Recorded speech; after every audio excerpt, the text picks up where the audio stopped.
Okay,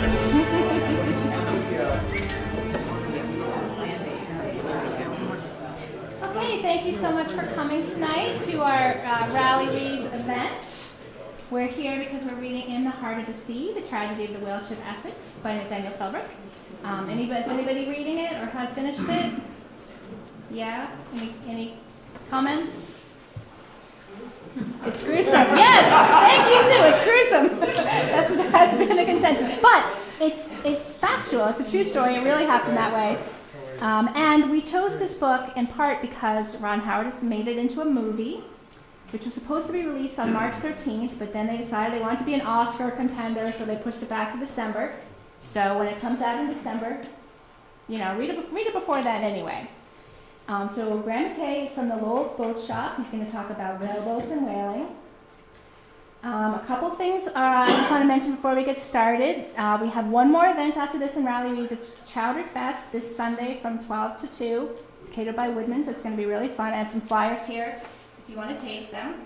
I think I caught everybody on the way in. We're doing a couple of different raffles. The green tickets are for door prizes tonight, and also you'll be entered in our grand prize drawing, which is a whale watch for 4. The yellow tickets, Ed Desjardins, who is here with us tonight, has donated this beautiful pen and ink drawing of Lowell's Boat Shop. And this is a fundraiser for the Friends of the Library, so if you'd like to purchase the raffle tickets for the drawing, I have them here. We can do it after the program, and they are $1 each or 6 for $5, and we'll draw that prize tonight as well. I think that's all of my announcements to start, so I will just turn it over. Hi everybody, thanks for coming. I am Graham McKay. I'm the head boat builder and executive director at Lowell's. For those of you who don't know about Lowell's Boat Shop, we are America's oldest boat shop, oldest operating boat shop, and we are right on the river in Amesbury. I presume all of you have driven by at some point, but we're open all the time and we welcome visitors, so please come see us. We're historically known for building fishing dories, which were built by the thousands in this general area for the Banks fisheries, and that's what we focus on. I happen to know a lot about this because a couple of years ago we built a whaleboat for Mystic Seaport, which is why I have their logo up there as well. And doing so, I had to research the industry quite a bit and had to research whaleboats themselves quite a bit. But our history, again, focuses more on dories and more local craft. And for those of you who have never been, please come see us. We have a lot of adult programs, a lot of youth programs, and we're building boats every day. So I approach these things more as a conversation than a lecture. So if you have any questions as we go along, stop me and ask. Again, I did this a couple years ago, so if I stumble a little bit, forgive me. I've also got I embedded a few videos and some websites in here, so you can look around at that. It'll work, I think. I test. Chances are it won't when I get there. So we'll start. For those of you who are reading In the Heart of the Sea, and those of us who have seen the movies, this is what we think of. This is a whale ship. This is actually the Charles W. Morgan. And I put this slide first because we, again, built a whale boat. And a whale ship would carry 7 whaleboats here, and they would sail relatively slowly about the earth looking for whales. And when they were sighted, they would lower those whaleboats and go and chase. They were built more for comfort than for speed, the whale ships. They had to have a lot of carrying capacity, and they had to keep the crew alive with provisions and in storms, often for years at a time. And the Charles W. Morgan was recently restored in Mystic Seaport, and they sailed her around southern New England last summer. She lives permanently in Mystic, Connecticut, and you can go aboard and tour the ship, and I highly recommend you do that. Better look at the whaleboats. These ships we're seeing here, and I'll get into this a little bit more, but this is the ultimate height of technological development in the whale fishery, at least the whale fishery under oar and sail. The Charles Morgan was built in 1840, thereabouts, and at that time the fishery was already on the decline. Petroleum oil had already been discovered and was starting to be used as an illuminant, and so the demand for whale oil was already starting to wane. Also, the whales were getting more and more scarce, and any time in any fishery when the prey becomes more scarce, you see technological improvements, and so this is really the end of whaling under oar and sail. It did continue, and still to this day does continue under power with more forceful weapons. So in the beginning, whaling, and this was the oldest depiction I could find of whaling, the Native Americans were the first really to make use of whales, and they often would not go out, or they really didn't go out and hunt them. They just waited for them to die and float ashore, and they were alive in such numbers off of our coast, obviously before the Europeans showed up, that there was never a want for them. There were enough dying and washing up that the Native Americans had all they could use. The Wampanoags on Nantucket made all sorts of tools and ate whale. Is it a good food source, or did they use the whale oil as well? Or? I don't know if they use the whale oil. I think they largely use the bones for tools and things. And you've got to do a lot of work to get to the meat of a whale. And I think when you get there, it's not. I think you'd rather eat a deer or a fish than probably a whale. But I think it gave a lot of other products that were useful. Obviously, Europeans figured out that when you render down the blubber, you could get oil and use that. And that's what was obviously the main product of the whaling industry. But at that time, 1600s, there was enough of a demand, or enough competition, I guess, for these. They were called drift whales that were coming ashore. That the state of the Commonwealth of Massachusetts, I should say, enacted a law that said that the drift whales were the property of Native Americans. So there was, even at that point, enough demand. But 1673, offshore whaling began. I say offshore whaling. A lot of whaling happened prior to that off of this coast. It just would happen from the beach. And in the late spring, early summer, at Rice Point on Cape Cod, the right whales are hundreds of feet from the beach, and you can see them out there feeding. And so all you have to do is get in your large canoe or your large boat and go out, stab one, and drag it ashore.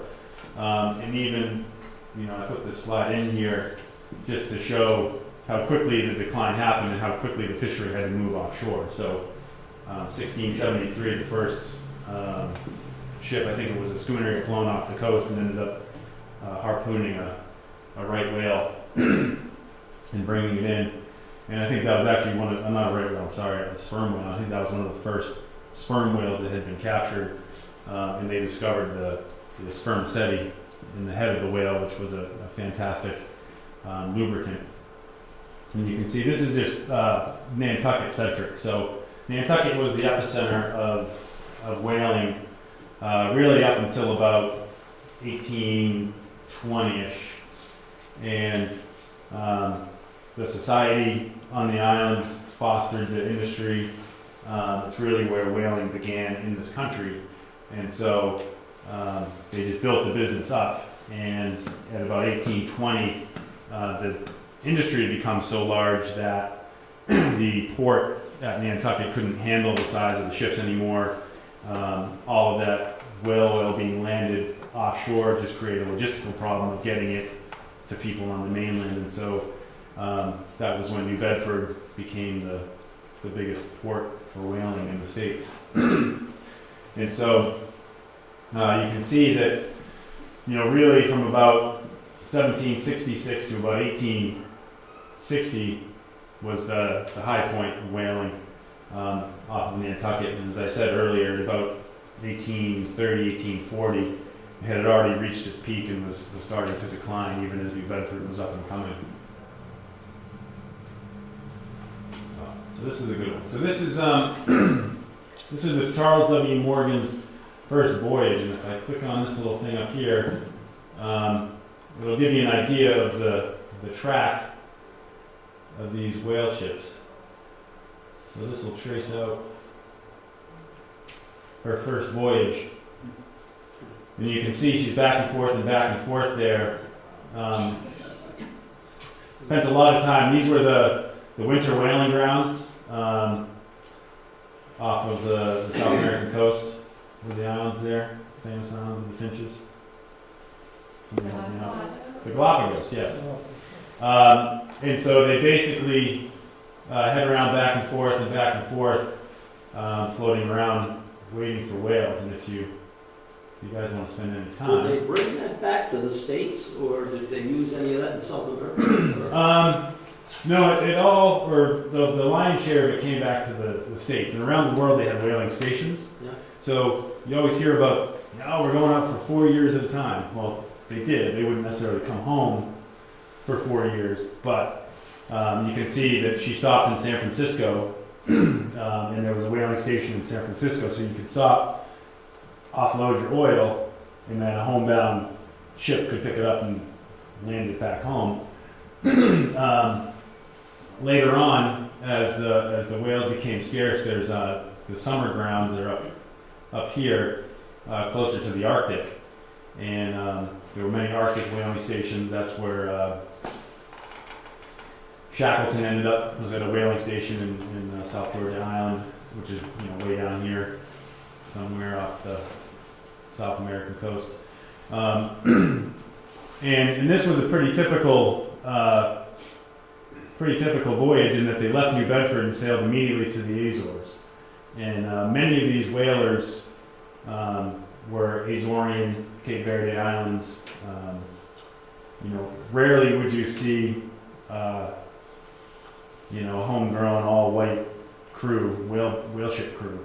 Many times, because of these islands, there were lots of whales, at least in the early years before they were fished out, and they were experienced whalers because they would whale from the shores of the island in whaleboats, and so they became the prized crews, experienced crews to take around the world and go hunting, and that's really the basis of the Cape Verdean island population in New Bedford today.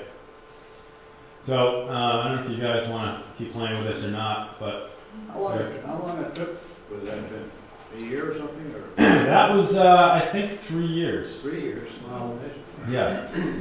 And so they would stop in various places, and they would, re-provision, that kind of thing. But a lot of that time was literally spent, jogging, as you saw, back and forth, right along the equator here. How do you get the money back to mom who's waiting at home with the kids? You just for 3 years. Oh, do you? You left her with a big enough wad of cash to last. But that was a different time, too. You had credit at the store. Oh, yeah. And so, especially in Nantucket, the storekeeper would carry you, until the ship showed up or didn't show up. But this is actually, Yeah. this is a good one to look at. So this actually breaks it down for you in terms of what they found. So the whales, you can see, maybe not, but they got a couple of whales here, one there, one there. Then they went on for a while. They sighted some, but they didn't get any. They got a couple more down here.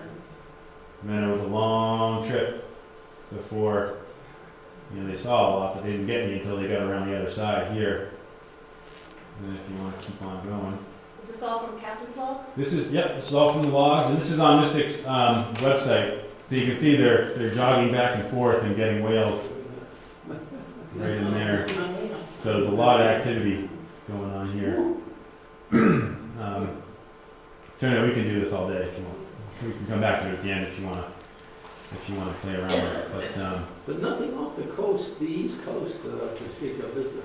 It had been fished out by then. Oh, So the Morgan's first voyage, again, was in 1840, and nobody wanted to go around Cape Horn to fish in the Pacific, but that's the only place there were whales left.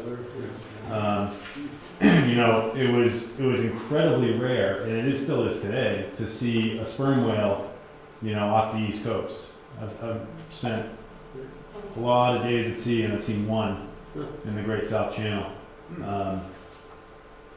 And it was just because they were fished out. They were also, and I'll get to that when we get into the boat part, they were incredibly smart.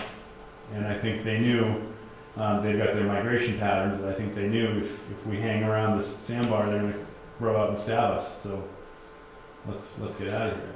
But they definitely did start to move offshore, and that is another trend that you see with any fisheries.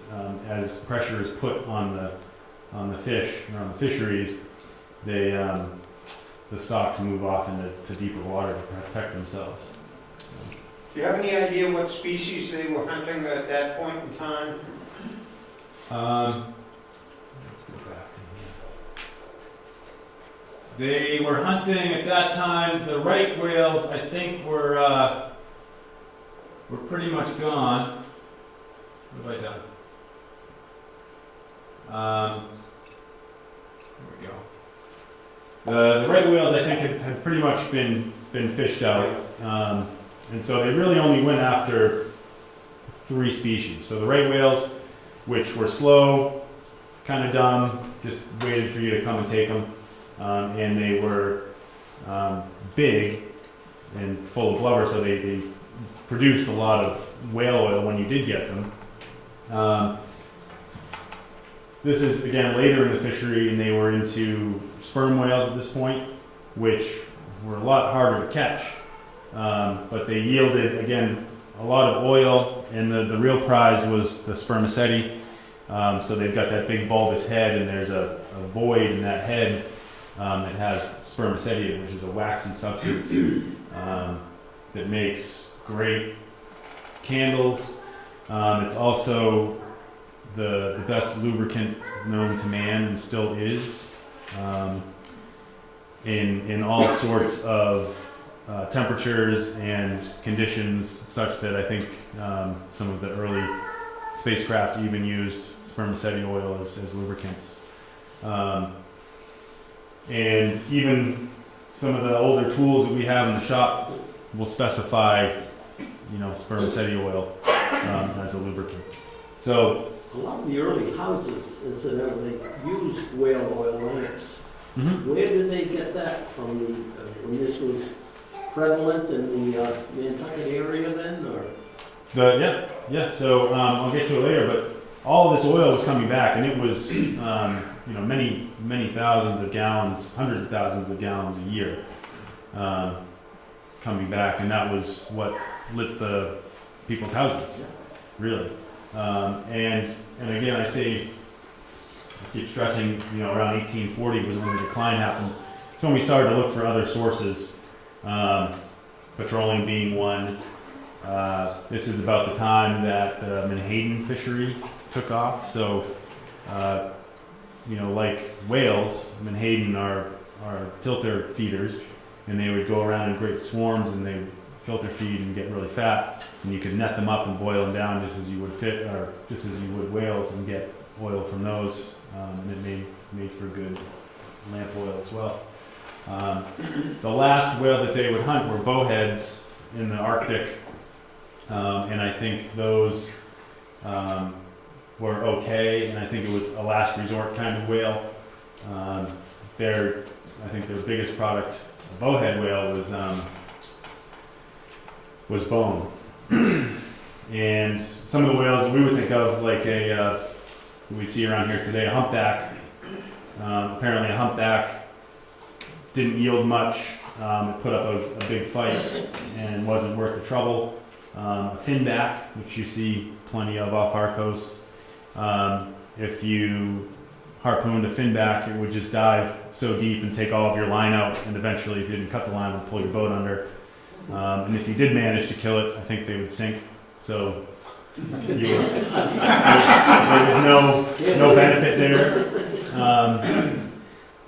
These are great. You can find these online. This is basically just a world whaling map, and I have yet to find one that's of good enough quality to make sense. But you basically got the different species, and they're color coded. So you got the 3 different species: right, sperm, and bowheads, and where they hang out at different times of year. And you can see it's pretty thick right here right where the Morgan was sailing around off the coast of Ecuador in Chile. You will notice from this, however, again, this is largely focuses on the Pacific, but there's nothing over here. I don't think I can read the date of this because it's not. Each of those squares, what, represents the ship or the whale itself? Or? Yeah, I mean, this is the world basically broken down by latitude and longitude. So these boxes are latitude and longitude, and within those boxes, you have, based on the data from all the ship's logs, from all the ships that came back to New Bedford, this is where you're likely to find this kind of whale in this particular month of the year. They're not dots on a map, but if you're between, 10 to 20 south and 110, 120 west, you're probably going to find, sperm whales in January, kind of thing. So this is another one. This is going to take some finesse. This is a video, and there aren't a whole lot of videos of whaling, largely because it was an incredibly dangerous undertaking, and the last sailing whale ship left New Bedford in 1920, and the camera wasn't a small thing back then, so trying to get video of such a thing back then was difficult. But what I'm really trying to show you is a video of a Nantucket sleigh ride. So when they would go out in the whaleboats, they would row up to a whale, sail up to a whale, and try to harpoon it. And that was just the start of the fun.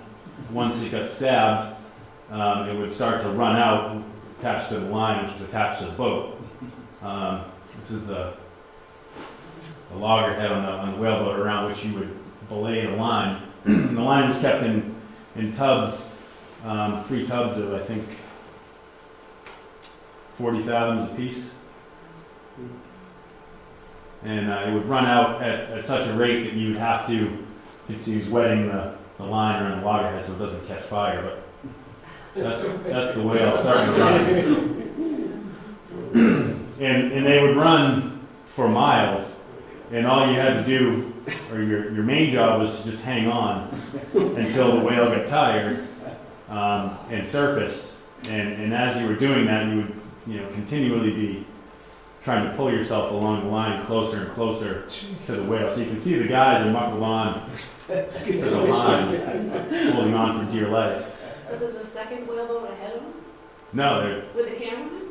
I don't know how they did that, to be honest with you. They must have both times. It's incredible. Unless they're recreating it from the ship sailing behind the whale ship.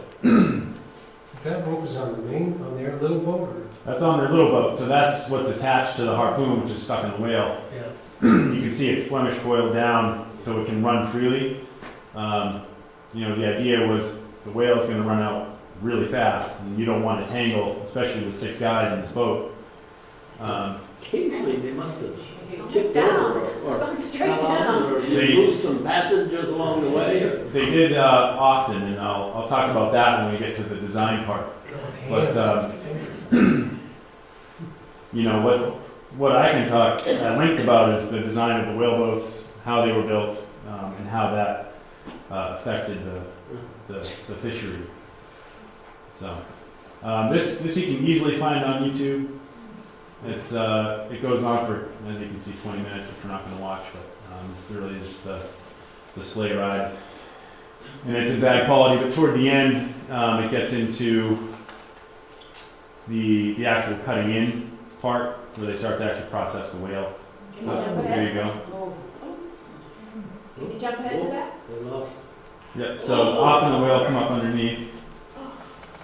Okay, I mean, we'll do this. So when the whale tired and you could safely pull yourself close to it, it wasn't dead. And this is the gory part. You would take a lance, which was basically a really sharp blade on a long metal rod, and you'd start poking it behind the eye, trying to basically puncture the lungs, because there was no way to kill it. The blubber was a foot thick, and once you punctured the lungs, it would eventually drown in its own blood. So you would forgive me,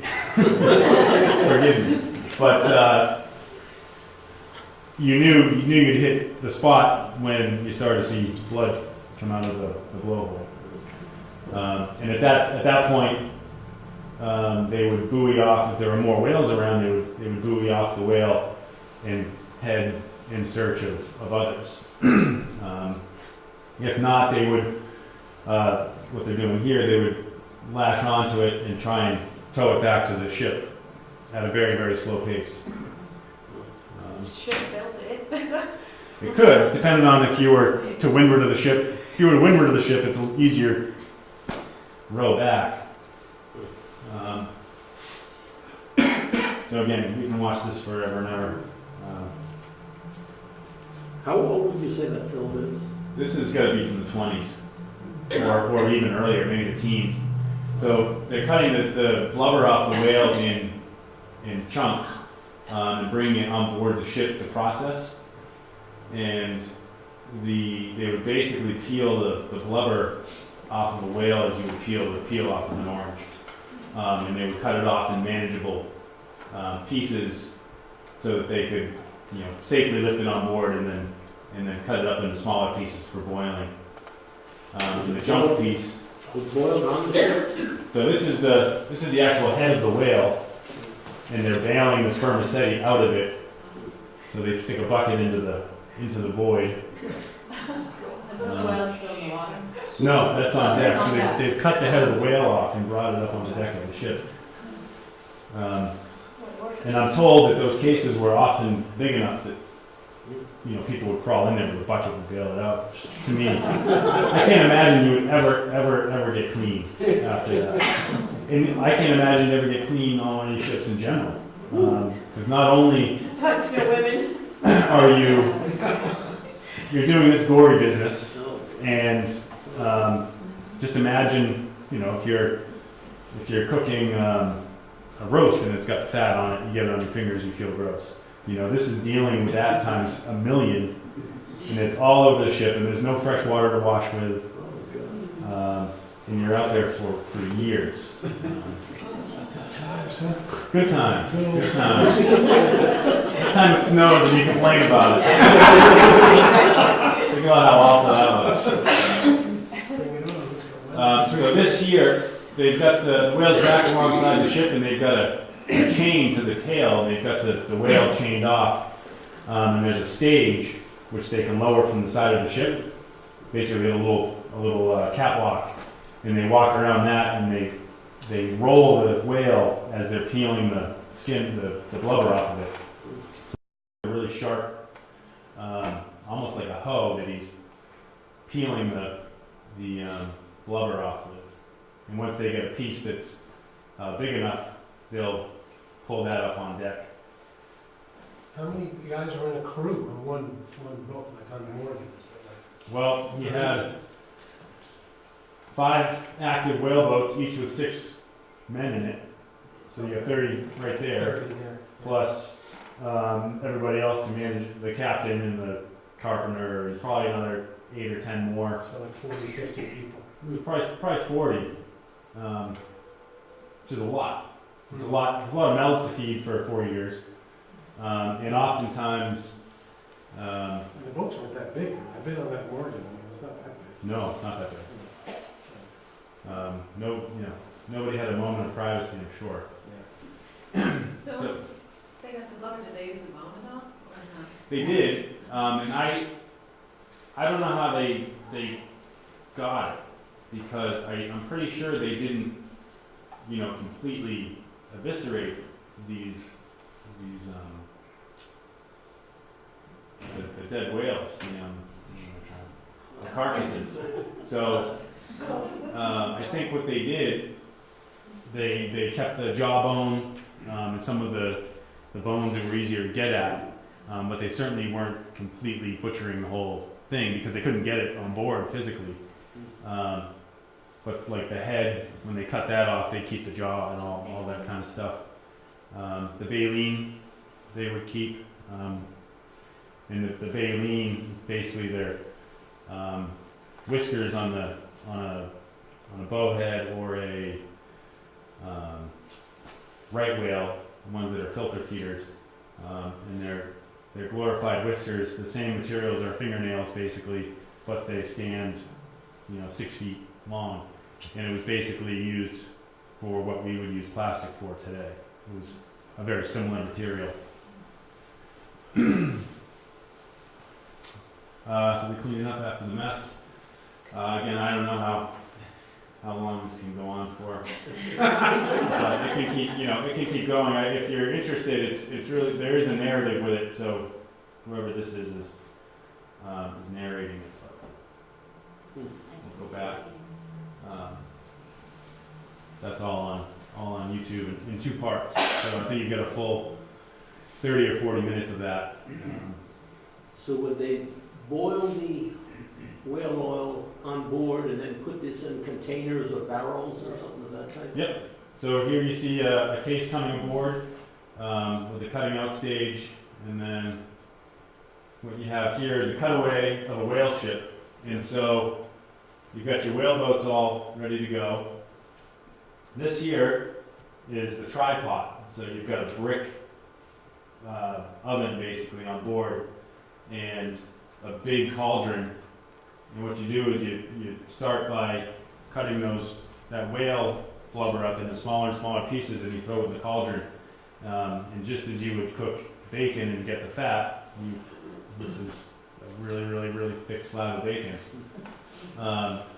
And once you've cooked all of the fat out of it, you would fish it out with a little scooper and throw it in the fire, and it would start feeding the fire. But essentially burning flesh. So the word was you'd smell a whale ship long before you ever saw it. So as you're getting your oil out, this is what I would call a whale ship late in the voyage.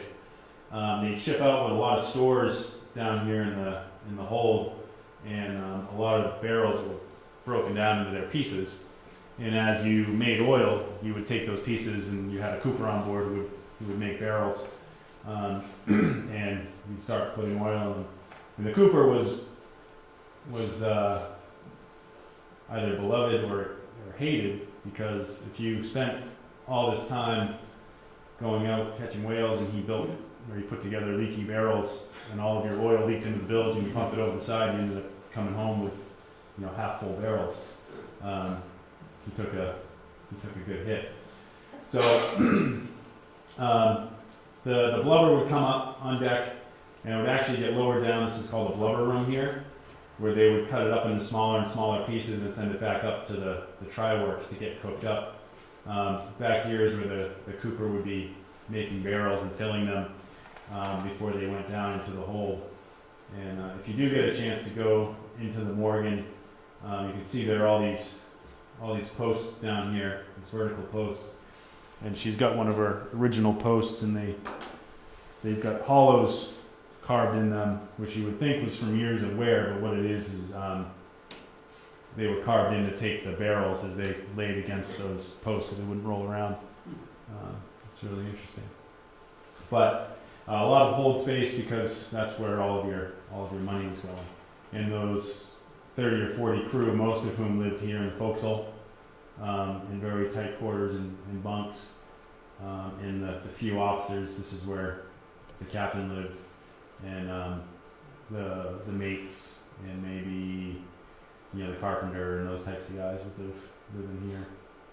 And, all of your cooking and everything, your galley was all on deck. So yes, basically it's your first processing ship. You're going out, you're not bringing anything home but the finished product. So these are some of the products. Obviously, there's oil. These companies are selling whale oils, and as I said, the baleen and the bone were used for things that we would use plastic for today. So for umbrellas and buggy whips. Corsets were a big thing. The whalebone would be used for the stabilizing part of the corset. And there were multiple other uses, but these are historically the biggest ones that come down the line. So now I'm going to start getting into the actual boats and the minutia of the boats, but it's really following the industry as a whole. And this is one of the earliest boats. This is a shore fishing boat, I believe, from Long Island. And in the early days, a whaleboat wasn't anything specific. It was any boat that was really big enough to get you and 4 of your buddies off the beach, and you could stab a whale safely and bring it back. They later, and I'll come into it, became much more refined into killing machines. But the process of hunting whales was not a safe one. You can see this, it was not uncommon for the boat to get flicked by the whale's tail and go upside down, just as you saw in the video. These boats are big if you're standing next to them on the road, but they're really small if you're floating around the middle of the Atlantic or the Pacific in next to a 100-foot whale. And if you had people go overboard, I mean, you didn't go back after them, or would you? I can't imagine you would have in the Arctic. Yeah. If you're up above 60 north, even in the summertime, that water is going to kill you in no time. But these boats, let me get a few slides into this, were actually designed with some safety features in case that did happen. In the warmer climes, you would certainly go back for them. But what we have here is a pretty typical scene. I believe this is somewhere off the Azores or down around that area. Could even be South Pacific, but that's not a very South Pacific boat. What we have here is an ethnic crew posing obviously for the camera, and in a lot of these islands, again, they would use American whaleboats to fish off of the beaches, and they were modified many times for whatever the local use was. So this one is obviously a very old whaleboat that's been retrofitted with bamboo spars and a makeshift sail. Those are even bamboo oars. Look at that. And but yet they have a very fancy harpoon gun mounted in the bow. They still do whale from now in Bequia, in somewhere in the Antilles chain down the Caribbean, and they have very small boats, and maybe every 8 or 10 years they'll actually get one, but they go out very much like this, very much in the old way. What I find interesting, Robinson Crusoe Island, which is just off the Chilean coast, just around Cape Horn, was often the first stop for American whalers coming, westbound around the Horn, or it was the last stop before they headed eastbound. And they would often leave whaleboats behind, the broken ones that were of no use, and the islanders would patch them up and use them for shore fishing.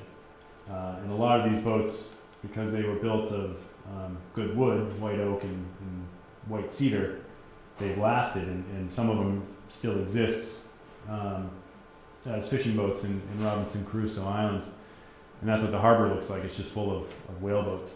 There are many that have been built anew on whaleboat lines, and even though, like this one here, I would say is not an original whaleboat, it's whaleboat-like, but they still have some of these features up here are definitely whaling related, and yet they have no use for lobstering. So these boats, because the whalers are really the first explorers. They were the first ones to go into the far ends of the ocean looking for whales. and as such, they brought these whaleboats and this technology to the far reaches. So you see them, you know, in places like the tundra and the Arctic. There are still whaleboats on beaches in places like that for that reason. This is a great picture of the docks in New Bedford. And I just show this because it shows you the scale of the industry. And again, this is later on, this is probably 1850s, I would say. The whaling fleet, being on the decline, suffered a huge hit during the Civil War, not only from Confederate raiders sinking them, but I think 30 or 40 ships were sent down, this thing called the Stone Fleet, and they rounded up the government rounded up, the Navy did, 30 or 40 whale ships and sailed them down to Charleston, South Carolina, and sunk them across the harbor to try and blockade the harbor mouth, which at the time was maybe, I don't know, 20% or a quarter of the entire U.S. fleet. So because the industry was declining, those ships could be had. They were getting old and run down, but they could be had inexpensively. So whaleboat construction, I know a lot about this. Someone was asking me before about the frames, if they were steam bent and all that. So these boats were built incredibly strong and incredibly light, so that you could withstand the force of getting slapped by a whale, but you could also row it fast enough to chase after a whale that was running at full speed from you. So this is a picture of this drawing I have here, which you all can look at later. A very highly evolved boat. There are a lot of pieces and parts in here that are all, I can tell you, just the right place for going out and killing whales. And I'll get into some of those various pieces. But these, as far as wooden boat construction is concerned, somewhat of a complicated or complex hull structure. You typically see this sort of thing with a frame, smooth planking on the outside, probably some smooth planking on the inside. The boat that we built is like this, so you've got one lap down here, you've got your keel. The garboard, which is the first plank, is lapped onto the next, and this is one of those safety features. If you're smooth planked like this and the whale flips you over, you've got a smooth boat that you're trying to crawl on top of and you can't get up there. Here you've got a little finger hold you can grab on and pull yourself up on the bottom of that boat. From there, the hull is smooth planked but batten seam, so there's a little strip of wood that runs down behind all of the plank seams here. And the planks are fastened through that, which makes it really strong. It also keeps the boat from completely drying out when it's, sitting up on the davits on the whale ship in the Caribbean or in the tropics. If those planks dried out in the hot sun, you put that boat in the water and chase a whale, it would immediately start to leak and sink under you. So those battens kept the plank seams tight. And this was smooth planked here rather than being lap straight, one over the next like clapboarding, because after a certain amount of time whaling in lap straight boats, the whalers figured out that the whales would get gallied. They'd get scared by the sound of that boat coming through the water at them. They became attuned to it. And so they started to build them smooth planked, which let them sneak up on the whale a little bit better. And then you have a couple of laps up here just for strength. The inside, this is called the ceiling, the inner planking. There's no place on the inside of that boat where that whale line can get snagged, because it is running out at a breakneck pace. And if it's snagged on part of the boat, it would turn you over and drag you under in no time. Lots of frames for strength, and they were a pain to do because you had to notch them around all of these battens, and this is a better look at that construction method. That's a notch for a centerboard trunk. These were sailing boats, so just as the whales were attuned to the sound of a lap stray hull coming through the water at them, they also could feel the vibration from the oars when you were rowing after them. And so in the very last years of whaling, maybe the last 50 years of whaling, whaleboat crews had the best success sailing right up to the whale at the last minute, harpooning the whale and dropping the sail rig down.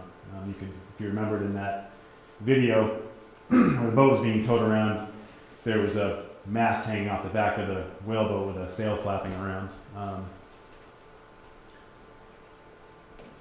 Another unusual building technique is that the frames are all pre-bent.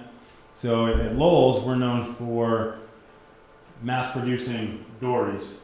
Charles Beadle, who was the biggest whaleboat manufacturer, mass-produced these boats. And these frames were all bent on jigs in his shop, and they fit every boat. So when you had that planked up, you could then quickly fit frames. One of his sons went out to San Francisco and started building and selling whaleboats out there because that became a big whaling station. And a lot of these pre-bent pieces were shipped out there for assembly. It was said that the men in Beadle's shop could put a whaleboat together in about 26 or 28 hours. There's a lot of pieces in a whaleboat. But if they're all sitting there ready to go, it can go together quickly. So this is our boat in frame in the shop. It took up a lot of our shop. Another oddity of construction is that to speed up the process, all of the cedar on the boat is all 1/2 inch. So all Charles Beadle had to do was order 1/2 inch cedar, and it was all dimensioned. The way he formed that to the side of the boat, to the curvature of the boat, he would steam it and then he'd clamp. You can see there's a little bit of a hollow in this little jig here. Where is it? Right there. He'd clamp these molds onto the plank for various sections of the boat, and the plank would take that cup, and while it was still wet, he'd fasten it onto the boat really quickly, and it would dry that way. Normally what you would do in this sort of situation is you would start with a plank that is twice as thick as the finished thickness, and you would carve the inside out and carve the outside out to get that curvature, which is very time consuming.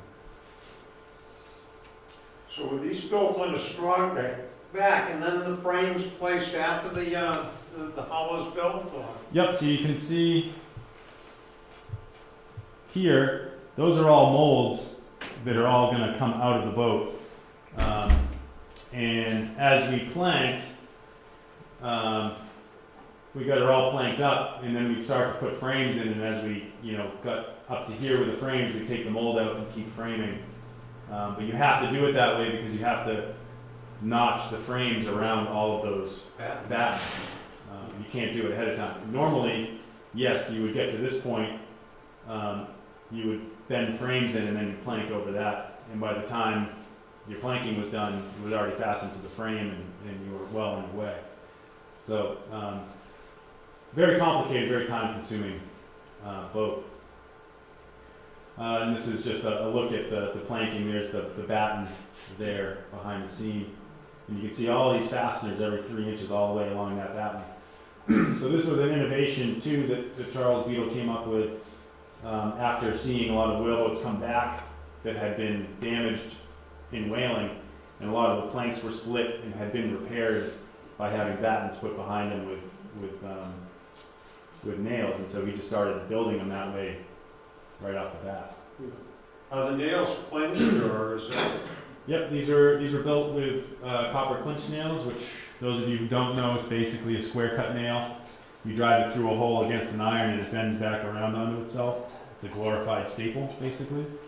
So rather than a screw or anything else, you can put a clinch nail in about 3 seconds. So as you're going down the hull every 3 inches putting in a nail, it's really fast to do it that way. They being, of ferrous material, they don't last that long in the seawater. But these whaleboats, if they made 2 voyages, they were getting long in the tooth. Are these custom units of something that you have to buy special or readily available, or? So for this project, we had to buy them special. You used to be able to get them. We have kegs of nails at the shop because dories were built in much the same way. We have old galvanized clench nails, but the only place you find them are in attics of old boat shops. These copper ones that we use for this project, Strawberry Bank Museum in Portsmouth has a nail making machine that actually makes them still. And you can go up there and see it run. So you can still get them. And I would actually lobby, having used them in this, lobby for using them in dory construction again too. So look at Charles Beadle's shop. I was always told they built these upright. However, it looks as though they built them upright and then they would frame them after. And I put this in just because, you know, you can tell history over and over again, and you know, chances are at some point something's going to prove you wrong. And so this one's being built upside down, and you can see there's already framing in it. So I can't make sense of it, but you can. This is a very tight space, and this is the space they were working in, producing all of these whaleboats. Having done this, I wonder, and I think that they planked the hull to here. This is all the batten seam stuff, and then they fit the frames, and then put the last two planks on. If I was doing it again, that's how I would do it. And these again were shipped all over. These are very likely headed to San Francisco to be shipped up to the Arctic. So Arctic whaling stations were using. You can see this one's motorized. Still whaleboats, but they fit them with motors and whale from the station itself, rather than going out on the big ships. But they were a stock item. They did come with all sorts of variations of rig. This was the latest iteration here, which is it's a sliding gunter, which really came into popularity with yacht racing in the late 19th century, but allowed you to get a lot of sail area with short spars. And this whole mast and rig and everything is all on a hinge. So as soon as you harpoon that whale, there's a loop. You cast off there, and the whole 9 yards just drops right back and folds down into like a fan. Just folds right down the back of the boat. But I have heard that Beadle did not make rigs for these. They would be set up for sailing. They'd be sent out to sea with the whale ship, which had a carpenter on board and had a sailmaker on board, and they would fashion rigs for these while heading out to the fishing grounds. And many of them, as you saw before, I think had bamboo spars. Once they reached the South Pacific, it was a really easy thing to do to get a big piece of bamboo. It was really strong and use that for the spars. So I think these rigs took a lot of forms. And the reason this one is this way is because the boat this is modeled off was the last boat that Charles Beadle built, and it ended up in the Mariners Museum, which is in Newport News, Virginia, and that's the sail rig that was on it. So it's a snapshot in time that's been preserved and replicated, and it's now what we think of. Lots of stuff that went into whaleboats. Again, it's a relatively small, light boat, but they packed all these tubs of line in for the whale line. That's the sail rig there. You brought water because you didn't know when you were dropping into the water if you were going to be gone for 2 hours or 2 days or longer. A compass so you could find your way back to the ship. It wasn't uncommon for the whale to tow you over the horizon. Another feature you can see, this is the rudder, which is lashed up against the side of the boat. There's a quick release rope system back with the rudder too, wherein you can pull a line and it'll kick the rudder up out of its fittings and pull another one, and it sucks it right up to the side of the boat. So when you sail onto the whale and you harpoon it, the trick is to get the back away as quickly as you possibly can, which is how useful that the boat is double-ended.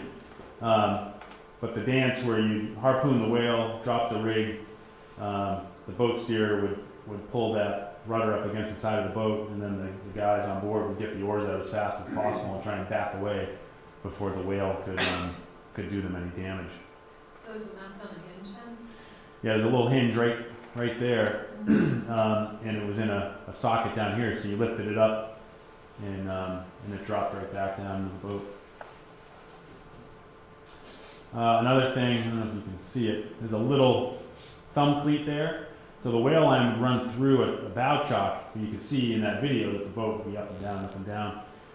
If the whale took a hard right and the line popped out, because it was made off all the way back. This isn't working on my jeans very well. Because it was made off all the way back here and ran down the middle of the whole boat, you could see all those guys right out of the boat. So there's a little thumb cleat there that if the line pops out of the chock, it'll run down the rail and catch before it clears anybody out of the boat. And the reason that line ran all the way down the boat was you could get 5 guys on it pulling it back. And so you're belaying your loggerhead, which was the main timber on which you belay the line, was all the way back there. It's a photo of the evolution of the harpoon. Early harpoons just went in and you hope that stuck. This was the great innovation that killed many whales. Was they put a rotten stopper in it basically, so it would go in and then turn sideways. It was much harder for that to come out of the side of the whale. Again, technological innovations that were necessary as the stocks declined. That's a loggerhead on our boat. And again, all sorts of specialized things. So this is way back in the back of the boat. Up here in the forward part of the boat, there's a little deck down here, and you can see a little cutout. This is where the harpooner would stand. He'd brace his thigh in that cutout before throwing the harpoon. And I've seen some old whaleboats that were actually used for whaling, and you can see where these are retrofitted for lefties. There's another one cut over there. And there's a bow chock up there, which is easy to see. And this is that thumb cleat I was telling you about. Right there. So if the line popped out of here, it would catch there. But it really ran from here all the way back to the loggerhead. And we did. What's the length of something like that? This boat is 28.5 feet. It's a really big boat. The oars for it are between 14 and 16 feet long. So really long oars.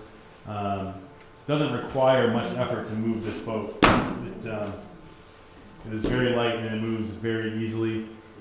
Sailing it is a bit like, riding a horse through a forest in the dark. It's a scary undertaking. This is us on launch day. We built this boat as a special project for Mystical. We did so with apprentices. So these 7 high school students actually built the boat with our help. And they did a fantastic job. They're all off at college and doing various things now. But this was what kicked off a program that we run today, an apprentice program. And the kids this year are actually building a similar sized dory for us to use at the shop. That's Lowell's if you've never seen it. I think this is my question slide. We've made it to the end. That's a silly question. Go. I don't know if you can answer it or not. Guy goes away for a year, 2 years. Does he come back what you might consider wealthy? In other words, I don't know what someone like this might earn in being away that long from your family. If he's not sleeping in the pointy end of the ship, then probably. So the guys up forward, I should have, next time I'll bring a breakdown, but it was all done as most fisheries are in a share system. Oh, And so the owners took a big chunk, expenses came off the top, and then the owners took a big chunk. divvied it up with the crew after that. The captain got paid pretty well, and then depending upon your rank, the share, the piece of the pie gets smaller and smaller. But oftentimes, if you were a grunt who was pulling on an oar and pulling on a line, you'd come home having had a place to live and food to eat for a couple of years, and you were looking around for the next ship. Sometimes you even owed money to the company because the ship would ship out with clothing to sell, cigarettes, razors, all the stuff that you think you might need, and you could buy that against your share at the end. And if you did, if you got too greedy with it's called the slop chest, you might end up owing the owners money at the end for the privilege of making them a bunch of money. How lucky you were whaling on the night, that's the whales. Yeah. Well, they stayed out as long as they did because they didn't come home half empty. And I think the price of whale oil experienced similar volatility to the price of oil today. So I think in large part depended on when you came back. But yes, you could come back 3/4 full. If you came back 3/4 full on a good day versus full on a bad day or a bad month. It mattered, but they did stay out until they were full. And you were, as you saw in the end, there wasn't much whaling going on in the Atlantic, but most of these ships were coming from New Bedford, the East Coast, and many ports had one or two, and they're in the most random places. Anyone been to Hudson, New York? It's on the Hudson, up above Poughkeepsie, and that was a whaling port. Go figure. But if you go around the city, you see a bunch of weird, whaling things. Cold Spring Harbor, Sag Harbor in New York were whaling ports. New London, to some extent, was a whaling port. So lots of ships going out for lots of time. Mr. McKay, Ooh, I got one over here first. When they left this country going to the Azores, were they fully crewed in, or do they pick up crew in the Azores? They pick up crew in the Azores, Okay. and So they were bare bones going down here. they weren't bare bones, but they probably had enough guys and enough experience they could put a couple of boats over the side if they saw whales. But by 1840, they were reasonably sure they weren't going to see anything worth chasing between New Bedford and the Azores. Today, they still race whaleboats in the Azores. They're a little bit of a different design, but if you look at YouTube videos, they've got whaleboat regattas, really skinny canoe-like boats with gigantic rigs. I have a question which I ask a lot of people, and sometimes they feel where they have an education in boats, they'll give me their own opinion. My question is, in your opinion, where you walk around boats, which is stronger, a bent steam rig or a two-piece or three-piece rig? A sawn frame. It depends. How's that? It depends on how good. So oftentimes when you steam bend a piece of oak, it will get almost all the way there, and you might have little cracks. It also depends on the how tight the bend is you're trying to make, because you can only, if you don't have grown wood that's in that shape, and you try and make a tight bend out of straight pieces, it'll be weak across the grain, where a steam bend frame would be stronger. Well, in my way of thinking, I always felt the stress in a bend would be a lot weaker than a two-piece rig. A big bend. Let me I would correct agree. myself. That's my opinion. I've seen both go bad, and I've seen both be incredibly strong, and a lot of it is situational. The thing about the double sawn frames that you're talking about, the sawn frames, is that those. Does everyone know what we're talking about? Not really. So, in boats,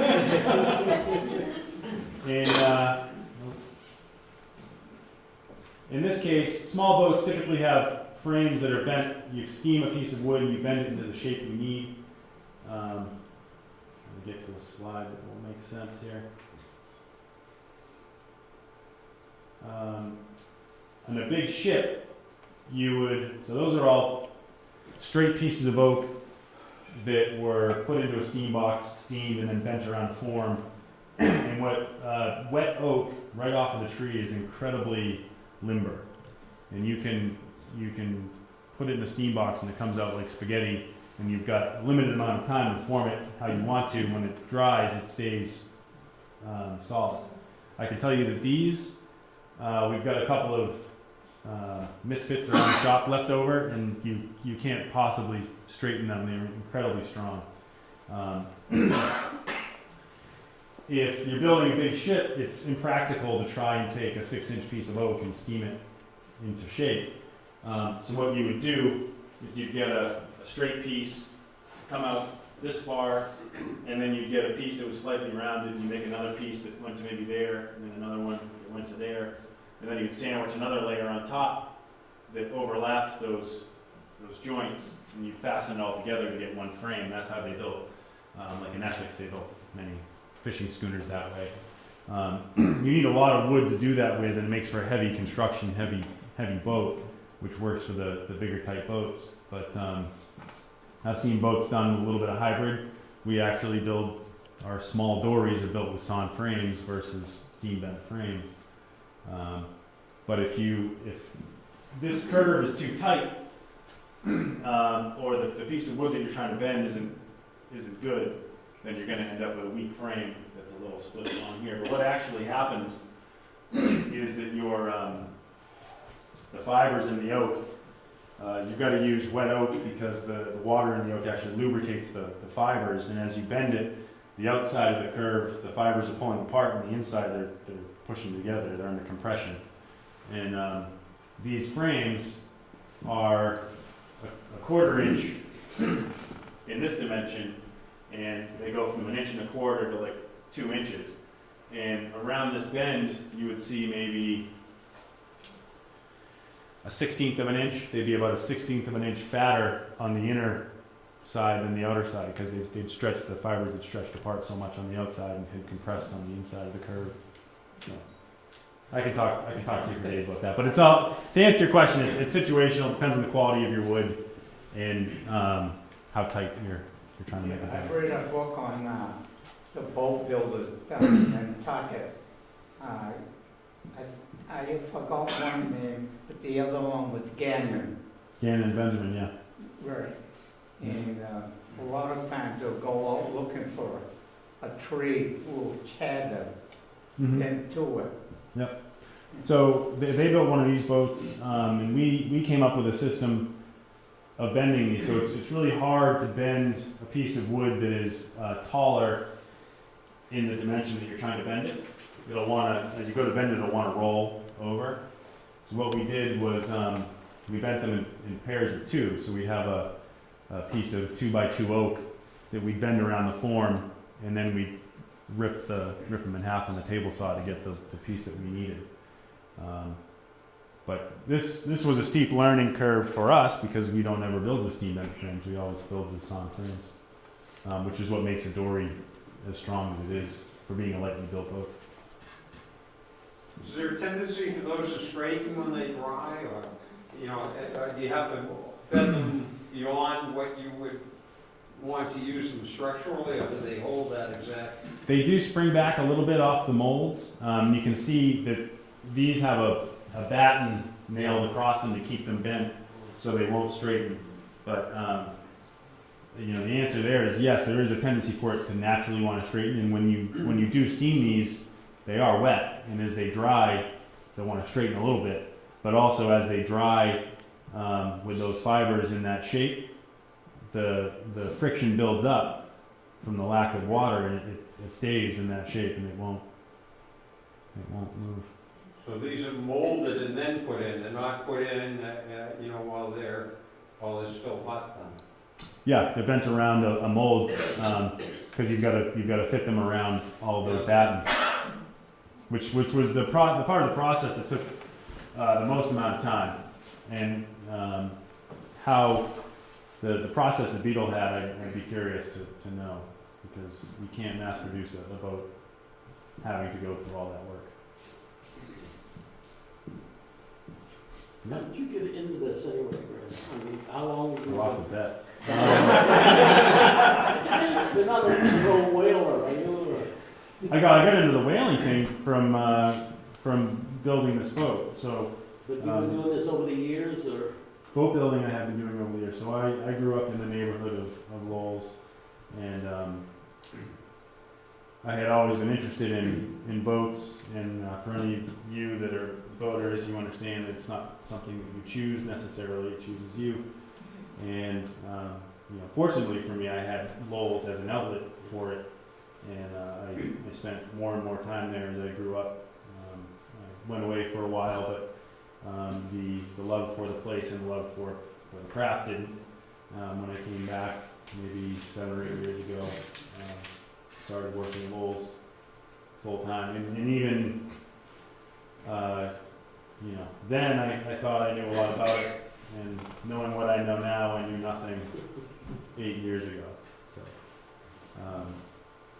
and even now, I think I'd be foolish to think that I know a lot about it. There are a lot of gravestones out behind this building of people that knew thousands times more what I know about boat building. Incredible, that's it. Is that That's just unreal. Too gory?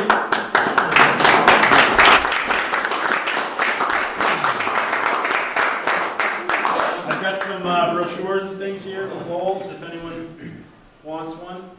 And I brought a book I have of more gory pictures of whaling. And this is an expanded version of the whaleboat plan here if anyone wants to check it out. You're welcome. We've also got some refreshments in the back if you would like. And did everybody do a green raffle ticket on their way in? Anyone raise their hands? Sure. Right. 2, 3.